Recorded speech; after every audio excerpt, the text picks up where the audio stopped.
diadakan penelitian. Nah, intinya bulan Rabiul Awal. Ba'da khamsina yawman min qudumi filil habasyati. Lahir setelah 50 hari sejak kejadian datangnya pasukan bergajah dari Yaman yang dipimpin oleh orang Habsyah.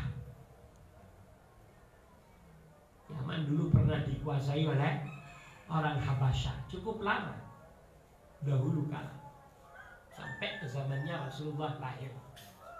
Kemudian hancur itu karena rajanya ikut mati dalam ekspedisi menuju Makkah untuk menghancurkan Ka'bah, yang kemudian direkam oleh Allah dalam Al-Quran pada surat Al-Fil. Alam tara kaifa fa'ala rabbuka bi ashabil fil. Ini nggak bisa, cerita ini nggak bisa didustakan karena ada di dalam Al-Quran. Nah, ya, berangkat min San'a al-Yaman, berangkat dari San'a. Di San'a, ibu kota sekarang. Orang sekarang menyebutnya Sana'a. Sana'a, yakni San'a. Orang Ajam menyebutnya Sana'a. Ada bahasa Inggrisnya gitu, Sana'a. Nah, al-Yaman dengan tujuan lihadmil Ka'bati, untuk menghancurkan Ka'bah. Ceritanya masyhur, maklum minad dini bid-darurah, karena di Quran. Nah, wa qila ba'dahu bi 65 yauman. Ada yang mengatakan bukan 50 hari setelah kejadian itu beliau lahir, tapi setelah 65 hari. Ini masalah waktu saja, berapapun yang penting berdekatan dengan kejadian itu, sehingga karena orang Arab tidak mempunyai tahun kecuali tahunnya Ka'ab, ya, kan sudah dihapus tahunnya Ka'ab karena ada kejadian yang lebih besar lagi. Rasulullah berarti lahir tahun ke-1 tahun gajah. Tahun ke-1 tahun gajah dia lahir. Nah, diperkirakan tahun 570 atau 571 Masehi. Jadi pada tanggal 20 April menurut ahli falak. Pikir 20 April sekitar. Katakan penelitian besar-besaran tentu karena menyangkut kelahiran Sayyidul Wujud, Sayyidul Anbiya wal Mursalin sallallahu alaihi wasallam. Wa qila ba'da kutumihi bi syahrin, ada yang mengatakan setelah kejadian itu kedatangan al-fil, kedatangan pasukan gajah, bi syahrin, 1 bulan. Sebulan setelah itu dia lahir. Wa qila bi 40 yauman, ada yang mengatakan 40 yaum. Tapi Sayyidah Khadijah yang jelas tahu sudah. Sayyidah Khadijah besar sudah kejadian itu. Karena lebih sepuh dari Rasulullah. Lebih sepuh istrinya. Rasulullah baru lahir, istrinya sudah besar. Sekitar umur berapa berarti? 15 tahun. Dia besar 15. Mungkin saat lahir Rasulullah lahir, dia ikut menggendong 12 tahun. Betul tidak? Saya dikatakan kalau di rumah saya iya. Kejadian benar, sudah meninggal sekarang. Jadi istrinya lebih tua berapa tahun begitu, puluhan tahun istrinya lebih tua. Tapi punya anak dengan ini banyak anaknya. Katanya menurut cerita tetangga dekat. Saat lahir ini, laki-lakinya ini saat lahir, yang membantu persalinan ibunya itu adalah ya istrinya ini kan. Paham?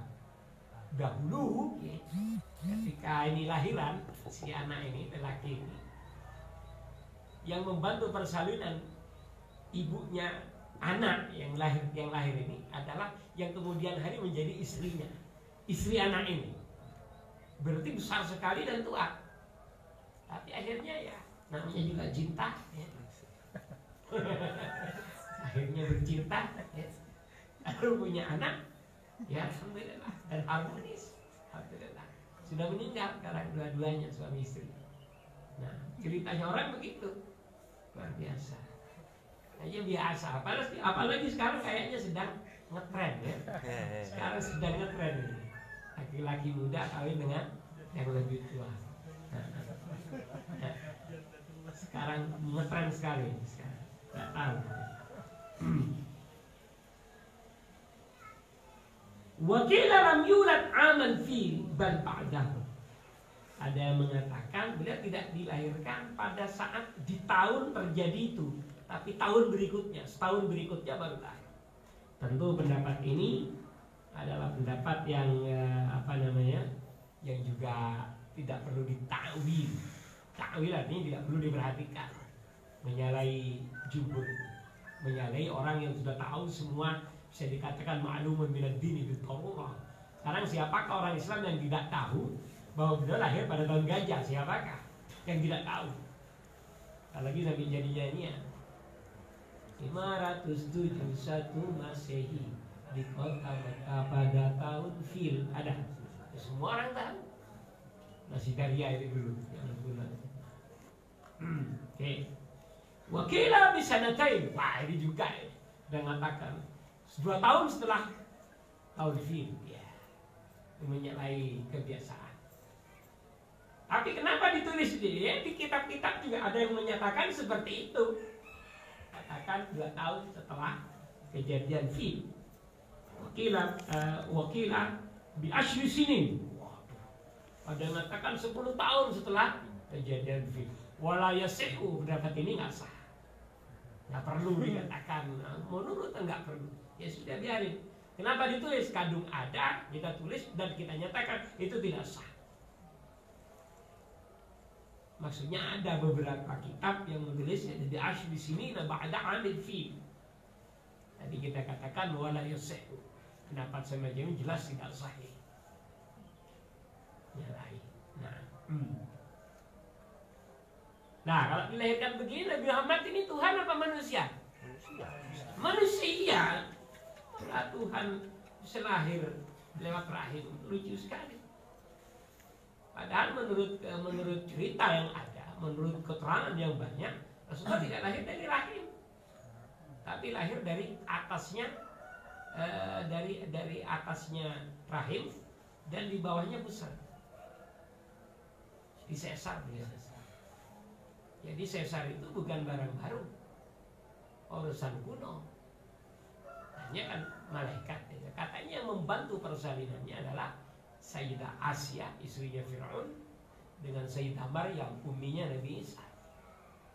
Tentu ini kejadian di luar manusia biasa, di luar kenormalan, karena dia adalah Nabi Muhammad SAW.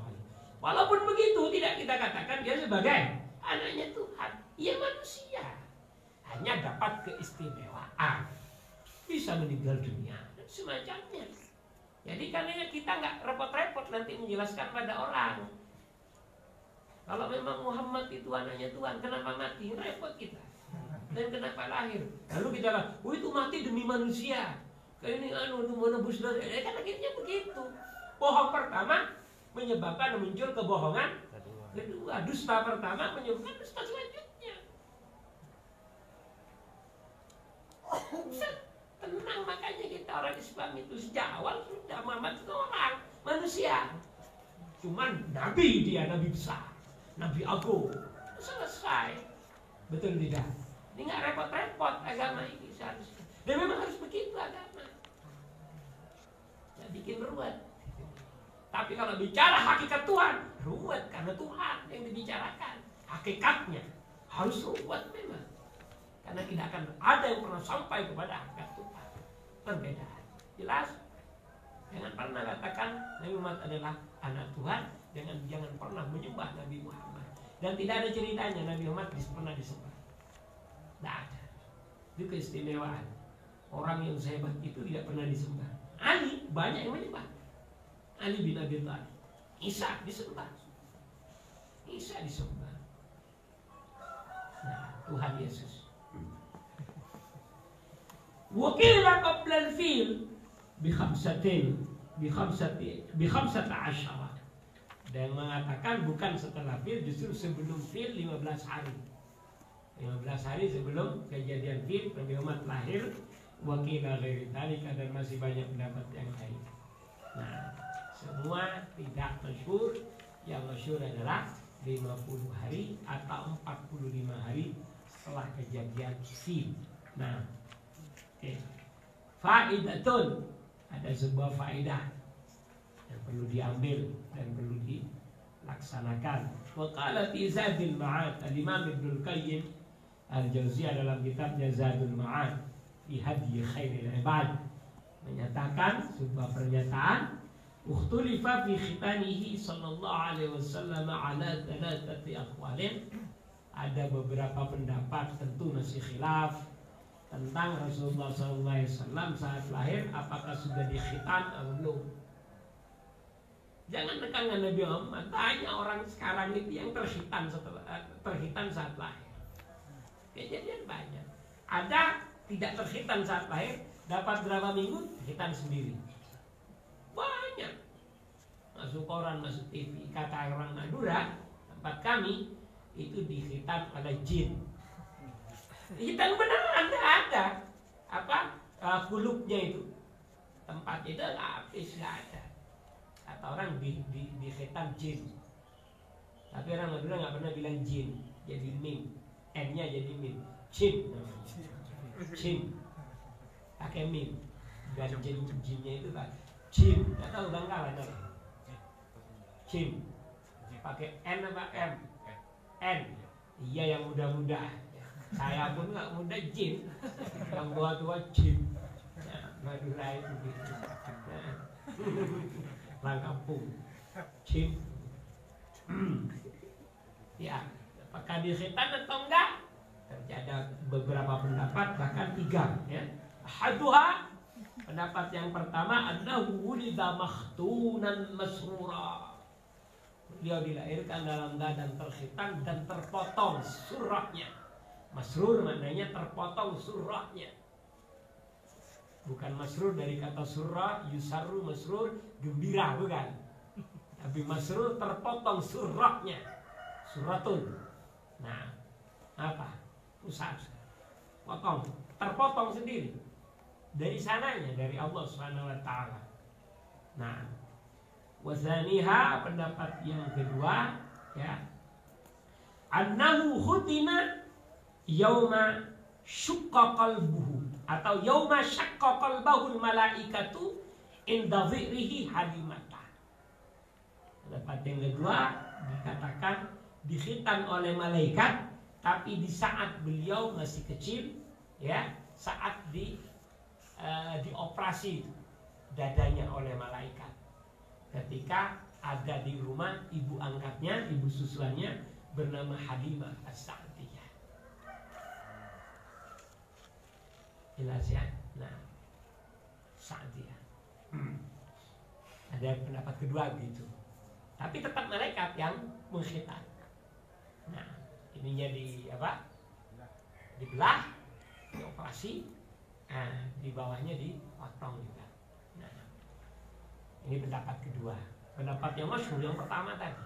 Nah, salisuha, yang ketiga, pendapat ketiga, anna jaddahu Abdul Muttalib khatanahu yauma sabi'ihi. Adalah kakeknya lah, kakenda beliau Abdul Muttalib yang mengkhitankannya pada hari ke-7 kelahiran. Dapat 7 hari kelahiran, khitan beliau. Nah, menjadi syariat, dari syariat tetap di agama kita ini. Wasana alahu ma'dubatan. Naam. Dan kemudian beliau membuat suatu acara semacam akikah sekarang. Macam akikah ma'dubah itu hidangan yang banyak undang-undang orang karena cucunya setelah lahir. Nah, dia sudah bermimpi banyak tentang cucunya ini, sehingga dia mempunyai kedudukan atau posisi sejak kecil, sejak lahir di sisi kakeknya. Nah, memang sudah mempunyai makom tertentu. Nah, wasamahu Muhammadah, dan di saat itu pula dia menamakannya dengan nama Muhammad. Pengumuman anak kami ini yang baru lahir ini namanya Muhammad bin Abdullah. Seperti itu. Indah pendapat dari selesai pendapat dari Ibnu Qayyim al-Jauziyah dalam kitab Zadul Ma'ad. Kemudian wa fi Nasimir Riyad, dalam kitab Nasimur Riyad ada perkataan alladzi sahhahahu al-muhadditsuna kama fi at-tamhid li Ibn Abdul Bar anna jaddahu Abdul Muttalib khatanahu yawm as-sabi. Pada kitab Nasimi Riyad dikatakan bahwa yang sahih yang diikuti oleh para ahli hadis sebagaimana yang ditulis oleh Ibnu Abdul Bar dalam kitab At-Tamhid syarahnya kitab Al-Muwatta Imam Malik ya, dikatakan bahwa beliau dikhitan pada tanggal 7 kelahiran, pada hari ke-7 kelahiran oleh kakeknya. Ini yang dianggap sahih. Nah, ala kulli hal yang masyhur adalah beliau dilahirkan dalam keadaan terkhitan dan terpotong surahnya ya. Sallallahu. Bagaimanapun beliau adalah nabi. Mau dipotong malaikat, mau dipotong kakeknya, kita nggak mau tahu sebenarnya. Ya, mau ini dan itu, yang penting penuh keajaiban beliau memang. Ini biasa nabi, bukan Nabi Muhammad saja. Kita tahu bagaimana Nabi Musa, keajaiban. Ya, kecil-kecil dia narik jenggotnya Fir'aun. Iya, saat diangkat itu baru dapat berapa saat di hadapan Fir'aun, jenggotnya ditarik sudah. Baru diangkat dari sungai Nil yang melewati sebagian anak Nil, anak sungai Nil masuk ke keraton, masuk ke istana. Allah membelakang, ya kan? Nah, angkat, bawa oleh istrinya ke Fir'aun.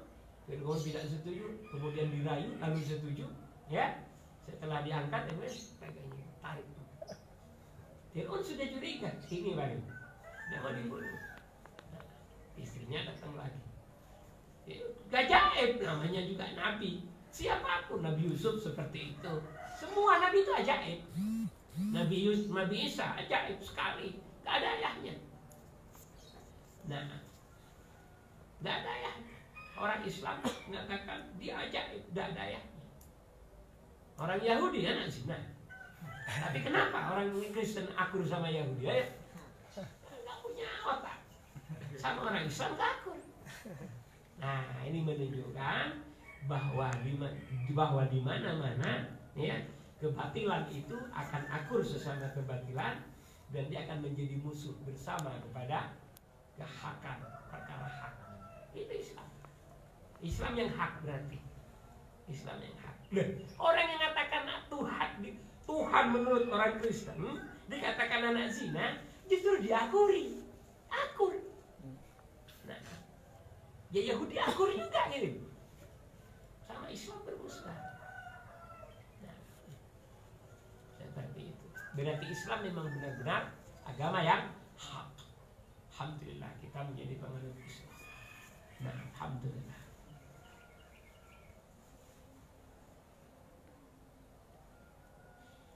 Walamma wulida Nabi sallallahu alaihi wasallam naqasat buhairatu Sawa. Ketika Rasulullah sallallahu alaihi wasallam lahir, danau Sawa itu habis airnya.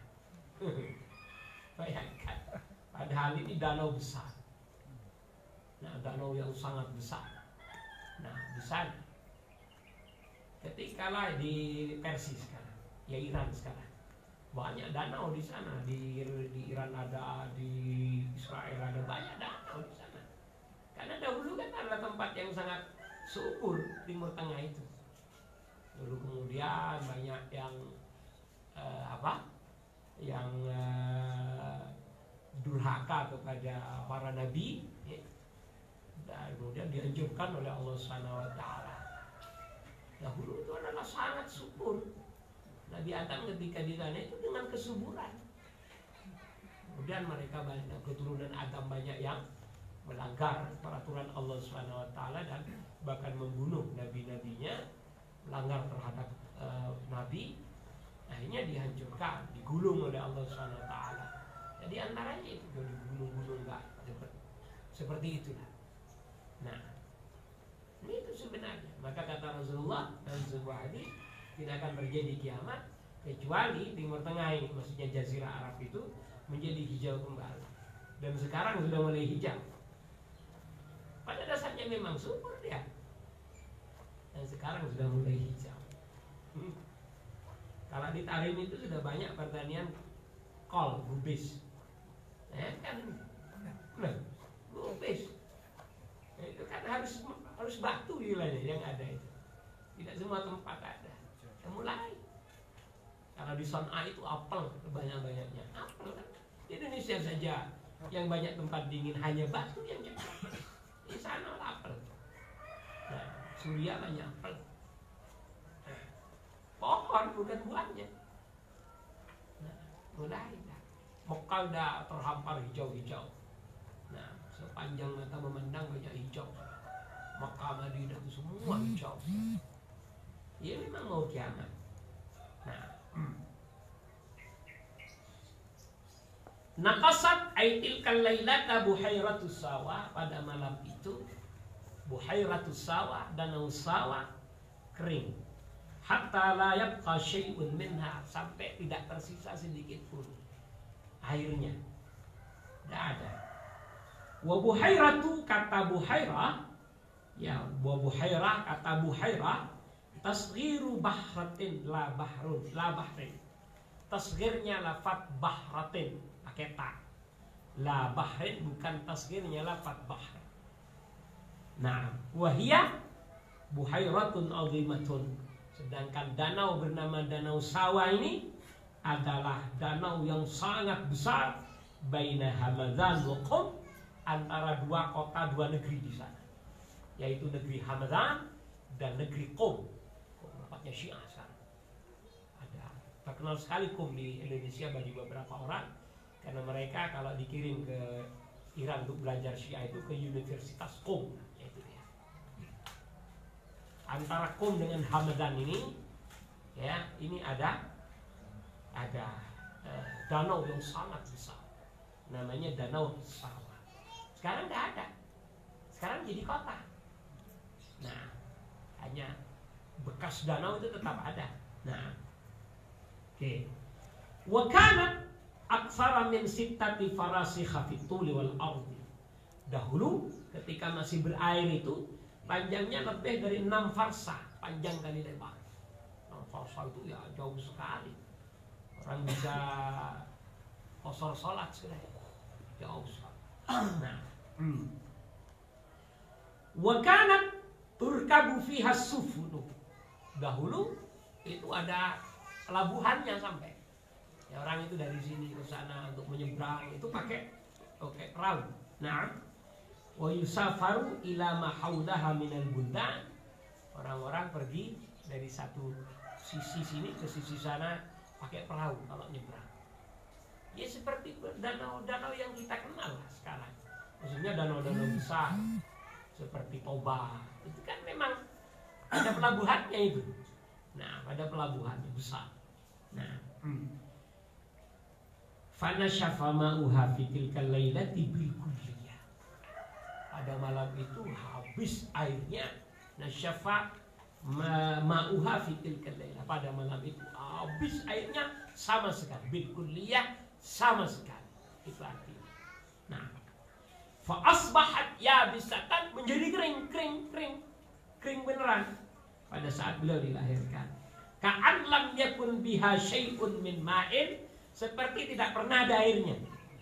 Kering. Ikan mati semua ikannya. Hatta buniyat maudhi'aha Madinatus Sawa, sehingga kemudian karena kering dibangunlah di sana bangunan-bangunan, lalu menjadi kota namanya Madinatus Sawa. Dahulu Danau Sawa, sekarang kota Sawa. Nah, al-baqiyatu ilal yaumi, yang sampai sekarang ada. Yaum itu sekarang artinya. Nah, ini biasa begitu. Karena memang dia adalah makhluk. Makhluk sifatnya berubah. Seperti itu, ya. Makhluk itu berubah-ubah dimanapun. Dari ada menjadi tidak ada, dari ada tidak ada menjadi ada, air, diadakan air oleh Allah, kemudian ditiadakan airnya sampai menjadi suatu saat nanti tenggelam lagi, biasa tenggelam lagi. Ya kiamat atau sebelum kiamat bisa tenggelam. Pantu itu sudah tenggelam. Mana Sudarjo? Apa namanya? Por. Iya. Nah, dikirain ya seperti itulah kalau Allah berkehendak. Nanti kering lagi jadi desa lagi. Kalau kering, iya kan? Bagus rata. Buat kaplingan bagus. Cocok para propertis ini. Nah, itulah sudah ya. Oke, Allah.